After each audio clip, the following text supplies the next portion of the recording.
Many industries at construction are adopting the model, and they have an average of 20 to 30% of inventory reduction, most all of them, and also with 98% of customer service or higher.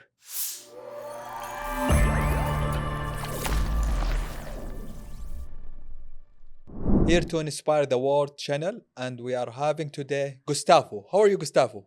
Very good. Yes. Near borderline excellent. Oh, nice meeting you. You were traveling for how long? 28 hours to 20, get here. more than a day. More than a day. Oh, mashallah, that's great. So today it will be deep technical discussion. We know that we are having MRP, Material Resource Planning, am I right? Material requirement planning. Material Requirement Planning, but we are having something called DDMRP. Correct. So this is the first time I ever heard about the DDMRP. Is your first time? This is the first time I have heard about it. All right. I think it's quite common now, especially Europe, America. There are a lot of implementations. The methodology was born in the US, but it started growing in Europe. That's where it became strong. And that's where companies started adopting the model and started getting great results. So then they get back to America. Okay. So what is the DDMRP? It's called demand-driven MRP. Demand Demand-driven MRP. demand driven. And Demand-driven. what is the sense behind it? The sense behind this is that you plan based on real demand, not forecast. When we talk about the operation level in the supply chain, you shouldn't use forecast to generate orders. So this model focuses on real demand, which is much more accurate than forecasts. Okay. And we are living in the world that it is with a lot of uncertainty, ambiguity. So you were telling me that there is a terminology behind that, especially with the four concept. Am I right? Yeah, the VUCA world. Huh? The VUCA world. Book. VUCA. Boca. Yes. VUCA is volatile, uncertain, complex, and ambiguous. That's the type of world we live at. So we have to do some methodologies that help us out to handle that variability. Okay. You are originally from Mexico, huh? Yeah, I'm originally from Mexico, Monterrey, Mexico. Oh, that's great. That's great. So welcome. How you find the KSA and welcome in KSA? Oh, I have a lot of relations with Shireen from Symbios Consulting because we have been both involved in ASCM for a very long time. I was involved since 1990, so I have been 35 years. So we can't guess your age now. I'm kind of old. Why I'm asking you that how you find the KSA, because I need to ask you more about if you see anyone implementing the DDMRP here in KSA. No, I haven't seen anyone, or at least I don't know about it, but that's why we would like to explore KSA. I know that they have many giga projects, large projects, and they're going to invest a lot, like being a supply chain hub. So I think there's a lot of opportunity. When you talk today about being localized products, that means that maybe production is going to increase here. And this is a great model for manufacturing companies and also for distribution companies, because it will help them reduce inventories and optimize the customer service. For any terminology, there is a benefit.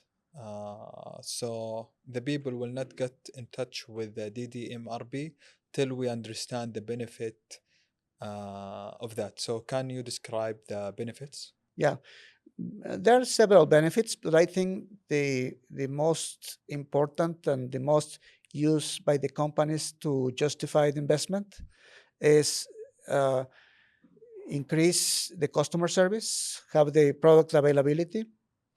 Then the second one would be the inventory investment, and it reduces the working capital. And then the last one would be reduce the lead times for the customers. Okay. For example, I am working in certain organization, Aramco, SABIC, whatsoever, but I need to know how to integrate with DDMRP. Okay. Maybe some of the organization they're already doing the DDMRP, but they didn't notice that. Yeah, there's some confusion in the market about being demand driven. DDMRP, it's different because there has been talk about demand driven for many years, but DDMRP is a whole new methodology, and I think this has changed the rules of planning.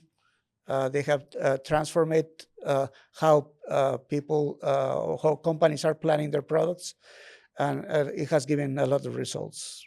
Okay. Let me repeat my question. If I am working at any organization, what is the steps I have to follow in order to achieve the DDMRP? Okay, I think first you have to do the training, understand the model before any technology, because there are more than 30 softwares worldwide that can use DDMRP. SAP is one of them. They have in the IBP suite, they have their model. If the organization using SAP, that's mean they are having the DDMRP? Not for free. Okay. They have to buy a model. They have to buy a new model. Okay. So, but they do have one DDMRP model. Okay. Yeah. So first, I think the most important part is that the executives and the company understand what demand-driven is, because you have to go through a cultural change. For example, demand-driven MRP focus on flow, not on cost. And most of our KPIs in the companies are based on cost. So sometimes you have to switch and you have to use some flow metrics instead of cost metrics. But that has to go all the way up to the top, because if not, the company will not change. Okay. I am and the audience waiting for real example, real application, some success story about the DDMRP. Yeah, there are many success stories in DDMRP. We just presented one for Mega Alimentos, which is a food company. We have success stories in the steel industry. We have some success stories in the automotive industry.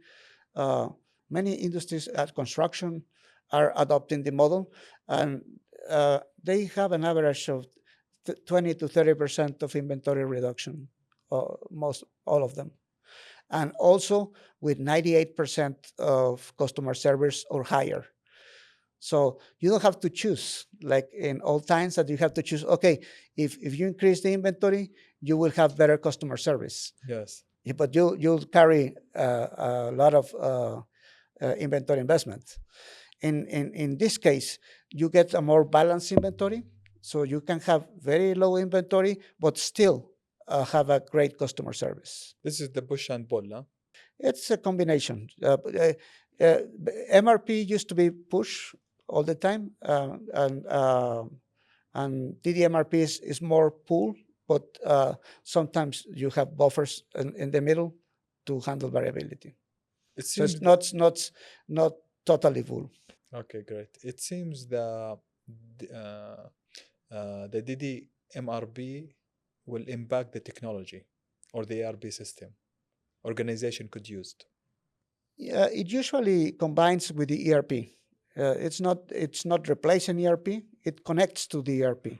So the ERP provides information to the demand-driven planning models, and they calculate the buffer size. they generate the orders for purchasing or for manufacturing, and then they can send it back to the ERP to be executed.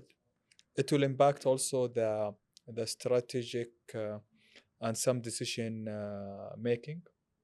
Yes, definitely. I think the strategy has to change because now we're not going to be focused on costs. We're going to be focused on flow, and that's a total different approach. So there are going to be strategies that will change to support that. What about the future for the DDMRP? I think MRP is just starting. It But you said it's almost 1950. No, MRP. It's MRP started MRP started in 1950.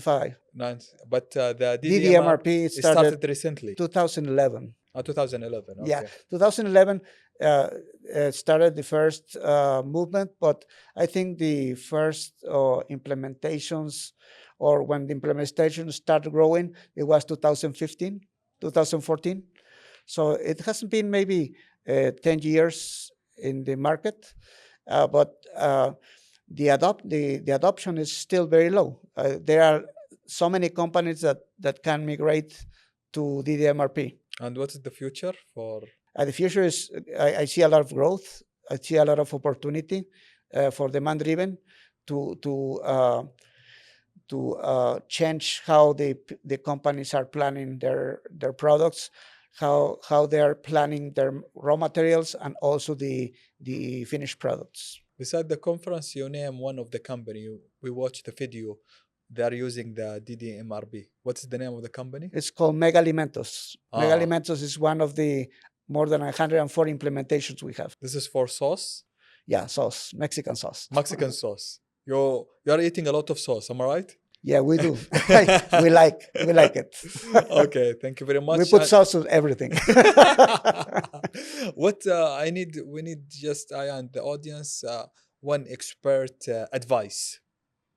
I think the expert advice is that if you haven't implemented DDMRP by now, you're late. Oh, we're late. You're late. Yeah, you have to start moving in that direction, because it definitely can give results that we will never achieve with the MRP, with the traditional MRP. Okay, so what we have to do in this case? I think as I tell you, that first is the hardware and then the software. So first you have to understand how it works, and the executives also to have a training on what demand-driven MRP is, and all the demand-driven operating model, so they can understand all the changes that will have to be done in their company in order to adopt the model. Yes, but better to start even if you are late. Am I right? Yes, it's better late than never. Yes, yes. So at the end, we need just to thank you, and also we need just to watch the camera, and you could say the motto of our channel: to inspire the world. To inspire the world. Thank you very much.